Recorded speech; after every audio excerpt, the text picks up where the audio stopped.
तो आज के इस वीडियो क्लास में सभी बच्चों का स्वागत है। और आज हम लोग चैप्टर 12 इंग्लिश का सूरज एंड टुट्टू का एक पार्ट आधा हम लोग पढ़ चुके थे और नेक्स्ट आधा पार्ट आज हम लोग करने जा रहे हैं।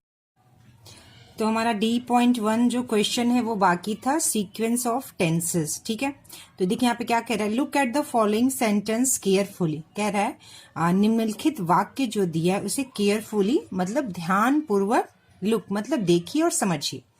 One day Mangal fell ill, so Suraj had to fish alone।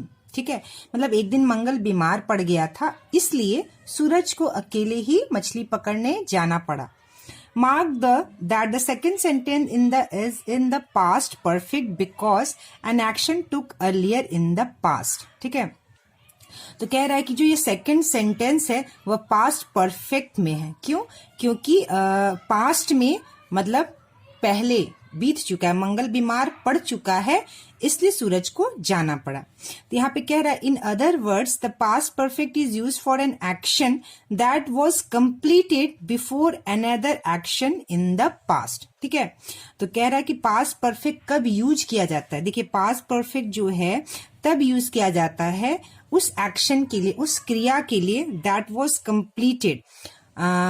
Completed before another action in the past. एक क्रिया होने के पहले ही वह क्रिया पूरी हो चुकी रहती है, इसलिए उसको पास्ट परफेक्ट टेंस में हम सेंटेंस को लिखते हैं। Now, note how the tense of verbs in the subordinate clause depends on the tense of the verbs in the principal clause। ठीक है, तो अब हम लोग बच्चों जानेंगे सबसे पहले कि प्रिंसिपल क्लॉज क्या होता है और सबऑर्डिनेट क्लॉज क्या होता है। ठीक है, तो जैसे मान लीजिए कि जो प्रिंसिपल क्लॉज होता है, सबऑर्डिनेट क्लॉज क्या होता है। तो सबसे पहले हम जानेंगे क्लॉज किसे कहते हैं। तो क्लॉज जो होता है किसी सेंटेंस का बड़े वाक्य का एक छोटा सा उपवाक्य होता है। क्लॉज को क्या कहा जाता है बच्चों हिंदी में? उपवाक्य। ठीक है, तो प्रिंसिपल क्लॉज जो होता है वो मुख्य उपवाक्य होता है और जो सबऑर्डिनेट क्लॉज होता है वो आश्रित उपवाक्य होता है। जैसे यहाँ पे दिया हुआ है I shall wait here if you come timely, मैं तुम्हारा इंतजार करूंगी अगर तुम समय से आती हो। She would attend the class if the teacher allowed her, वह क्लास करेगी अगर टीचर ने परमिशन दिया, अगर टीचर ने उसे आज्ञा दी। तो देखिए बच्चों कोई भी जो सेंटेंस होता है उसमें एक प्रिंसिपल, जो लार्जर सेंटेंस होता है मतलब जो बड़ा वाक्य होता है उसमें एक प्रिंसिपल क्लॉज होता है और एक सबऑर्डिनेट क्लॉज होता है। प्रिंसिपल क्लॉज जो होता है उसमें सब्जेक्ट होता है, यहाँ एस क्या है सब्जेक्ट और वी क्या है वर्ब क्रिया। तो प्रिंसिपल क्लॉज में सब्जेक्ट होता है और क्रिया होता है। और जो सबऑर्डिनेट क्लॉज होता है उसमें सबऑर्डिनेट होता है जो दोनों वाक्यों को जोड़ता है, जैसे दैट, इफ, सो वर्ड होता है, और सब्जेक्ट होता है और वर्ब यानी क्रिया होता है। देखिए अब अगर वाक्य प्रिंसिपल क्लॉज का सिंपल फ्यूचर टेंस में होगा तो उसका जो नेक्स्ट सबऑर्डिनेट क्लॉज जो होगा उसमें एक सबऑर्डिनेट होगा, मतलब उस दोनों को जोड़िएगा, जैसे दैट, इफ, सो कोई भी वर्ड, और सिंपल प्रेजेंट यानी सिंपल प्रेजेंट टेंस होगा। जैसे आई शैल वेट हियर, ये फ्यूचर टेंस में वाक्य हो गया जो कि प्रिंसिपल क्लॉज है। इफ यू कम टाइमली, ये सिंपल प्रेजेंट टेंस है। ठीक है, तो प्रिंसिपल क्लॉज में किसी भी वाक्य में अगर प्रिंसिपल क्लॉज फ्यूचर टेंस में होगा तो उसका सबऑर्डिनेट क्लॉज प्रेजेंट टेंस में होगा। ठीक है, ये इसमें यही बताया है। अब देखिए क्या कह रहा है, if the verb in the principal clause in the future tense the tense of the verb in the subordinate clause should be in the simple present tense. यही चीज जो यहाँ पे वही चीज यहाँ लिखा हुआ है कि अगर प्रिंसिपल क्लॉज फ्यूचर टेंस में होगा तो उसका subordinate clause simple present tense में होगा। ठीक है, I shall wait here if you come timely can be rewritten, मतलब कह रहा है कि यह वाक्य को रीरिटन फिर से लिखा जा सकता है as if you come timely I shall wait here, अगर तुम समय से आओगे तो मैं तुम्हारा इंतजार करूंगी या करूंगा। Now we see the second sentence. अब देखिए दूसरा वाक्य हम लोग देखते हैं यहाँ पर, she would attend the class if the teacher allowed her, वह क्लास करेगी अगर टीचर उसे आज्ञा देती है। तो देखिए she would attend the class जो है वह प्रिंसिपल क्लॉज है, यहाँ पे दिया है she would attend the class मतलब वह क्लास करेगी। देखिए बच्चों जो प्रिंसिपल क्लॉज होता है वह दूसरे वाक्य पे आश्रित नहीं होता है, वह मुख्य क्लॉज होता है, लेकिन जो सबऑर्डिनेट क्लॉज होता है वह प्रिंसिपल क्लॉज पे, मुख्य क्लॉज पे आश्रित होता है। ठीक है, तो ये हो गया वाक्य प्रिंसिपल क्लॉज, और इफ द टीचर अलाउडर ये हो गया सबऑर्डिनेट क्लॉज। कह रहा है इसमें देखिए, शी सब्जेक्ट है, वुड है और वर्ब है, अटेंड मतलब वर्ब का फर्स्ट फॉर्म है प्रिंसिपल क्लॉज में। सबऑर्डिनेट क्लॉज में क्या क्या है, सबऑर्डिनेट है, तो सबऑर्डिनेट क्या हो गया बच्चों, यह जो इफ होता है ना, इसे ही ये सबऑर्डिनेट होता है। इफ सबऑर्डिनेट है, क्लॉज प्लस सब्जेक्ट है, सब्जेक्ट यहाँ टीचर हो गया, वर्ब है अलाउड, वर्ब का सेकंड फॉर्म। ठीक है, वर्ब का सेकंड फॉर्म। लेकिन क्या कह यहाँ पे क्या समझाने की कोशिश कर रहा है कि अगर प्रिंसिपल क्लॉज में वुड और वर्ब का फर्स्ट फॉर्म है तो सबऑर्डिनेट क्लॉज में सब्जेक्ट और वर्ब का सेकंड फॉर्म होगा। ठीक है, यहाँ पे ये कह रहा है। अब देखिए यहाँ पर क्या कहने की कोशिश कर रहा है, if the verb in the principal clause is would plus verb का V1 का अर्थ होता है वर्ब का पहला form, the verb in the subordinate clause should be in the simple past tense. ठीक है, तो अगर प्रिंसिपल क्लॉज में वुड के साथ वर्ब का फर्स्ट फॉर्म है तो जो सबऑर्डिनेट क्लॉज होगा उसमें सिंपल पास्ट टेंस होगा। अब हम लोग ये वाली जो बात कर रहे हैं ये हम लोग दूसरा सेंटेंस देखते हैं। इस सेंटेंस में वुड है और वर्ब का थर्ड फॉर्म है। देखिए वुड लगा है, सब्जेक्ट है और ये वर्ब का थर्ड फॉर्म है, किसमें, प्रिंसिपल क्लॉज में। तो सबऑर्डिनेट क्लॉज में क्या होगा, सबऑर्डिनेट होगा, यह जो सबऑर्डिनेट है इफ सबऑर्डिनेट होगा, क्लॉज सब्जेक्ट होगा, ठीक है, हैड होगा और वर्ब का थर्ड फॉर्म होगा, यानी कि हैड लग जाएगा। कब, जब वुड हैव के साथ वर्ब का थर्ड फॉर्म होगा तो यहाँ हैड लगेगा उसके सबऑर्डिनेट क्लॉज में। ठीक है, अब देखिए, if the verbs in the principal clause are would have plus V3 verb का third form, the verb in the subordinate clause should be in the past perfect tense. ठीक है, पास्ट परफेक्ट टेंस। और बच्चों past perfect tense जो है वह had लगाकर बनाया जाता है। ठीक है, पास्ट परफेक्ट टेंस जो है बच्चों क्या होता है, हैड लगाकर बनाया जाता है। तो कोई भी सेंटेंस में अगर प्रिंसिपल क्लॉज में वुड हैव और वर्ब का थर्ड फॉर्म है तो हमें ये ध्यान रखना पड़ेगा उसकी सबऑर्डिनेट क्लॉज जो है उसमें हैड लगेगा, और हैड कब लगता है, पास्ट परफेक्ट टेंस रहता है तब। ठीक है, अब कह रहा है we can also study the following sentences. अब हमने जो यहाँ सीखा उसके बारे में बताया है। He says will say that, he will say that, यहाँ पे दो वाक्य है।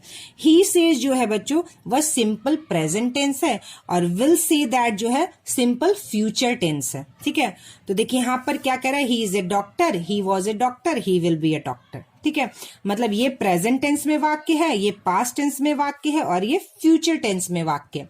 मतलब कि अगर प्रिंसिपल क्लॉज जो है प्रेजेंट टेंस में होगा या फ्यूचर टेंस में होगा तो उसका सबऑर्डिनेट क्लॉज किसी भी तीनों टेंस में हो सकता है। ठीक है, लेकिन ही सेड दैट अगर प्रिंसिपल क्लॉज पास्ट टेंस में होगा तो उसका सबऑर्डिनेट क्लॉज देखिए ये सब जो है किसमें बच्चों, पास्ट टेंस में ही होगा। ठीक है, पास्ट टेंस मतलब सिंपल पास्ट टेंस में भी हो सकता है और पास्ट परफेक्ट टेंस में होगा। तो बस हमको इतना ही ध्यान रखना है, प्रिंसिपल क्लॉज अगर प्रेजेंट टेंस या फ्यूचर टेंस में होगा तो उसका सबऑर्डिनेट क्लॉज किसी भी क्लॉज में किसी भी सेंटेंस में टेंस में हो सकता है। लेकिन अगर प्रिंसिपल क्लॉज पास्ट टेंस में होगा तो उसका subordinate clause simple past tense में होगा या पास्ट परफेक्ट टेंस में होगा। ठीक है, तो बच्चों जो अभी हमने यहाँ पे जितना भी एग्जाम्पल दिया है उसको यहाँ पे समरी करके लिखा हुआ है। कह रहा है अगर if the verb of principal clause, मतलब प्रिंसिपल क्लॉज का वर्ब जो क्रिया है अगर इज इन प्रेजेंट और फ्यूचर, प्रेजेंट टेंस में है या फ्यूचर टेंस में है तो any tense is use in the subordinate clause. Subordinate clause में से आप तीनों टेंस यूज कर सकते हैं, कोई भी टेंस यूज कर सकते हैं। ठीक है, अब कह रहा है if the verb of the principal clause in the past tense it must be followed by the past tense in the subordinate clause. कह रहा है अगर कोई सेंटेंस का प्रिंसिपल क्लॉज पास्ट टेंस में है तो उसका जो सबऑर्डिनेट क्लॉज होगा वह भी पास्ट टेंस में ही होगा। ठीक है। The past tense in the subordinate clause may be either simple past और past perfect as per the meaning needed. तो कह रहा है जो पास्ट टेंस सबऑर्डिनेट क्लॉज में होगा वह सिंपल पास्ट भी हो सकता है या पास्ट परफेक्ट भी हो सकता है। पास्ट परफेक्ट का मतलब होता है उस टेंस में HAD हैड का प्रयोग किया जाता है। बच्चों ये जो मैंने समझाया ये आपको तभी अच्छे से समझ में आएगा जब आपको टेंस की जानकारी अच्छी होगी, ठीक है। तो मैं सोच रही थी कि टेंस के क्लासेस शुरू करने के लिए तो आप कमेंट बॉक्स में जरूर लिखिएगा क्या मैं आपको टेंस पढ़ाऊं पूरा। तो कमेंट बॉक्स में जरूर लिखिएगा कि टेंस में नहीं तो मैं टेंस की क्लासेस शुरू करूंगी। तो चलिए बच्चों यहाँ पर क्वेश्चन दिया हुआ है D.1.1 complete each sentence using the past perfect और द सिंपल पास्ट टेंस, ठीक है। तो यहाँ पे देखिए ब्रैकेट में गो लिखा हुआ है और यहाँ ब्रैकेट में स्टार्ट लिखा हुआ है। तो she had gone out before it started raining, ठीक है। बारिश शुरू होने के पहले वह जा चुकी थी, इसका अर्थ हुआ। देखिए यहाँ पे लिखा है फाइंड, तो हम इसको पास्ट परफेक्ट टेंस में बनाएंगे। I had found the key before he broke the lock, ठीक है। आई हैड फाउंड हो जाएगा। थर्ड, द पेशेंट, यहाँ पे फिल इन द ब्लैंक्स है डाई लिखा हुआ है। The patient had died before the doctor came, come का क्या हो जाएगा केम, मतलब मरीज के आने डॉक्टर के आने के पहले मरीज मर चुका था। और इस सेंटेंस का मीनिंग हुआ कि ताला तोड़ने के पहले चाबी मिल चुकी थी, मुझे चाबी मिल चुकी थी। चौथा है द थीफ, यहाँ पे RUN रन है। The thief had run away before the police केम। देखिए बच्चों यहाँ रन का रन क्यों है, क्योंकि रन का जो थर्ड फॉर्म होता है रन ही होता है, ठीक है। रन रैन रन होता है और हैड के साथ जो है वर्ब का थर्ड फॉर्म लगता है, ठीक है। वर्ब का थर्ड फॉर्म लगता है। तो RUN जो है रन रैन रैन ही रन रैन रन ही होता है, ठीक है। और एक कम का केम हो जाएगा। Fifth, the students had gone before the teacher came, ठीक है। टीचर के आने के पहले स्टूडेंट्स विद्यार्थी जा चुके थे, ठीक है। और इसका क्या मीनिंग हुआ कि पुलिस के आने के पहले चोर भाग चुका था, ठीक है। तो ये वाला आप हो गया हमारा क्वेश्चन। अब हम लोग नेक्स्ट क्वेश्चन देखते हैं। तो बच्चों यहाँ पर ई है लेट्स टॉक, मतलब चलो बात करते हैं। Work in groups and talk about the animals that are faithful helpful to man. तो कह रहा है कि समूह, ग्रुप मतलब समूह, वर्क मतलब कार्य करिए।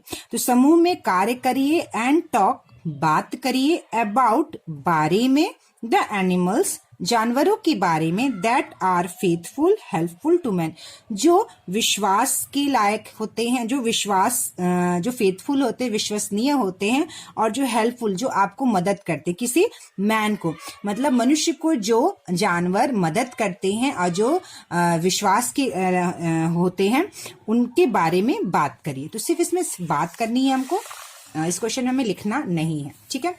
अब हमारा नेक्स्ट क्वेश्चन है, देखिए बच्चों यहाँ पर नेक्स्ट क्वेश्चन है F composition.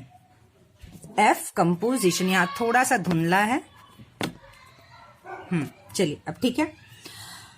Question F.1 right a paragraph in about 100 words on the dolphin, ठीक है। तो कह रहा है पैराग्राफ लिखिए 100 शब्दों में डॉल्फिन के ऊपर using the information given in the lesson.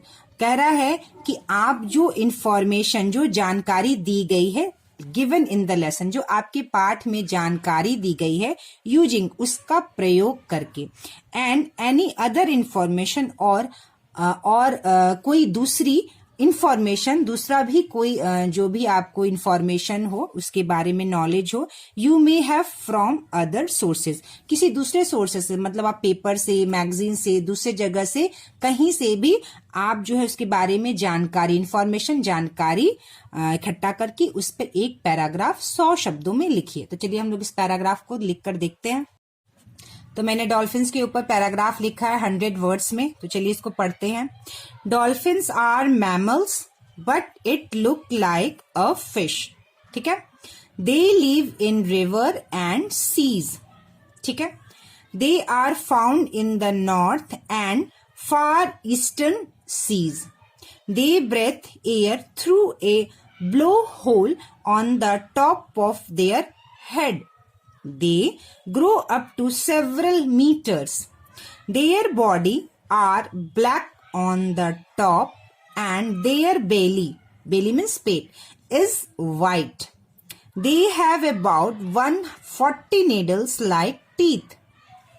ठीक है, through which they catch and hold fish. Dolphins don't chew, they swallow their food. They produce clicking sound and whistles. They find their food by sound. They make clicking sound and listen to the echo produced. They are facing danger from the water pollution. The fishermen also create problem for them. तो बच्चों ये जो मैंने लिखा है ये किताब से ही लिखा है और इसका जो मीनिंग है मैंने चैप्टर पढ़ाते समय समझाया था। अगर आपको इसका मीनिंग देखना है तो जस्ट मैंने चैप्टर्स यानी लेसन से ही सारे लाइंस को लिखा है। ठीक है, तो इसका जो हिंदी अनुवाद है आप लोग सूरज एंड टुटू के चैप्टर में जाकर देख सकते हैं। चलिए हम लोग आगे वाले क्वेश्चन की तरफ बढ़ते हैं। तो चलिए अब हम लोग नेक्स्ट क्वेश्चन की तरफ बढ़ते हैं बच्चों। ट्रांसलेशन, ये क्वेश्चन है G.1, translate the following sentences into English. ठीक है, तो यहाँ पर कुछ वाक्य दिए गए हिंदी में, उसको इंग्लिश में क्या करना है, ट्रांसलेट करना है। तो मैंने यहाँ वाक्य लिखा है, चलिए पढ़ते हैं। पहला है, पुलिस के आने के पहले चोर भाग चुका था। ठीक है, the thief had run away before the police came. Second, मेरे स्टेशन पहुंचने के पहले ट्रेन खुल चुकी थी। The train had left before I reached the station. Third है, शिक्षक के आने के पहले घंटी बज चुकी थी। The bell had rung before the teacher entered, या केम भी आप यहां पर लिख सकते हैं, बिफोर द टीचर केम या एंटर्ड। ठीक है, चौथा है, डॉक्टर के आने से पहले मरीज मर चुका था। The patient had died before the doctor केम। चलिए फिफ्थ सेंटेंस है, सोने के पहले मैं खाना खा चुका था। I had eaten before I went to bed. तो हमारा नेक्स्ट क्वेश्चन है, translate the following sentences into your mother tongue. ठीक है, तो देखिए यहाँ पे कुछ सेंटेंस दिया गया है, यहाँ पे नंबरिंग नहीं, मैं नंबरिंग कर देती हूँ 1 2 3 4 एंड 5। तो ये इंग्लिश में दिया है, इसको हमें हिंदी में करना है, यानी आपकी मदर टंग में करना है। तो चलिए यहाँ पर मैंने लिखा है question, she had gone before it started raining. बारिश शुरू होने के पहले वह जा चुकी थी। ठीक है, second, the birds had phloem away before the Hunter fired. शिकारी के गोली मारने के पहले चिड़िया उड़ चुकी थी। ठीक है, थर्ड है, the students had left before the teacher केम। शिक्षक के आने के पहले घंटी बज चुकी थी। ठीक है, फोर्थ है, the bell had rung before we entered the class. हमारी कक्षा में आने के पहले घंटी बज चुकी थी। फिफ्थ है, the sun had risen before we got up. हमारे उठने के पहले सूरज निकल चुका था, या सूरज का उगना होता है ना, सूरज उग चुका था। ठीक है, तो ये हमारा क्वेश्चन हो गया। नेक्स्ट क्वेश्चन की तरफ हम लोग बढ़ते हैं। तो यहाँ पर क्या रहा है, लैंग्वेज गेम। ठीक है, टंग ट्विस्टर, मतलब जब हम बात करते हैं, जब हम लोग बोलते हैं तो हमारा जो जीभ है, जीभ की सहायता से हम लोग किसी भी शब्द का उच्चारण करते हैं। तो बार बार अपने उच्चारण को तुरंत बदलना, ट्विस्ट करना ये उसी पर दिया हुआ है। A tongue twister is a phrase, क्या होता है बच्चों, एक फ्रेज होता है, और a sentence which is the bit difficult in speaking. तो कह रहा है टंग ट्विस्टर क्या होता है, तो टंग ट्विस्टर जो है बच्चों एक सेंटेंस होता है, ठीक है, या छोटा सा सेंटेंस का छोटा सा हिस्सा फ्रेज होता है, विच is the bit difficult in speaking. तो कह रहा है बिट मतलब वो थोड़ा डिफिकल्ट होता है, मतलब थोड़ा सा मुश्किल होता है इन स्पीकिंग, बोलने में वो थोड़ा मुश्किल होता है। You have to control your tongue while speaking them. तो कह रहा है यू हैव टू कंट्रोल, आपको कंट्रोल करना होता है योर टंग, आपके अपनी जीभ को, वाइल स्पीकिंग देम, उसको बोलते समय। तो कह रहा है ask your partner to speak out the following sentences in one breath without stopping. तो कह रहा है कि अपने पार्टनर, जिसके साथ तुम हो, अपने दोस्त के साथ या क्लासमेट के साथ, अपने पार्टनर को कहो टू स्पीक, बोलने के लिए, द फॉलोइंग सेंटेंसेज, निम्नलिखित वाक्य को, इन वन ब्रेथ, कह रहा है एक सांस में बोलने को कहो, विदाउट स्टॉपिंग, बिना रुके हुए एक सांस में बोलने को कहो। एंजॉय व्हाट हैपेंस, और कह रहा है कि आनंद लो व्हाट हैपेंस, और देखो क्या होता है। चलिए हम लोग पढ़ के देखते हैं। देखिए बच्चों, स को स पढ़ते हैं और एस एच को हमेशा श पढ़ा जाता है। श हमेशा नहीं होता है, हमेशा होता है, ठीक है। तालाबे श को श पढ़ते हैं और दंती स को स पढ़ते हैं, ठीक है। एस को स दंती स वाला पढ़ते हैं और एस एच को तालाबे श वाला श पढ़ते हैं। तो हम लोग चलिए पढ़ते हैं। She sells sea shells by the sea shore, ऐसे आपको पढ़ना है। 12 twinkling stars twinkle 12 times, ठीक है। थर्ड है fried fresh fish, fish fried fresh, fresh fried fish, fresh fish fried, और फिश फ्रेश फ्राइड, ठीक है। तो हमारा ये चैप्टर खत्म होता है बच्चों। और नेक्स्ट है रनिंग थ्रू द रेन का हम लोग question answer next video class से बनाएंगे, क्योंकि ये चैप्टर भी हम पढ़ चुके हैं।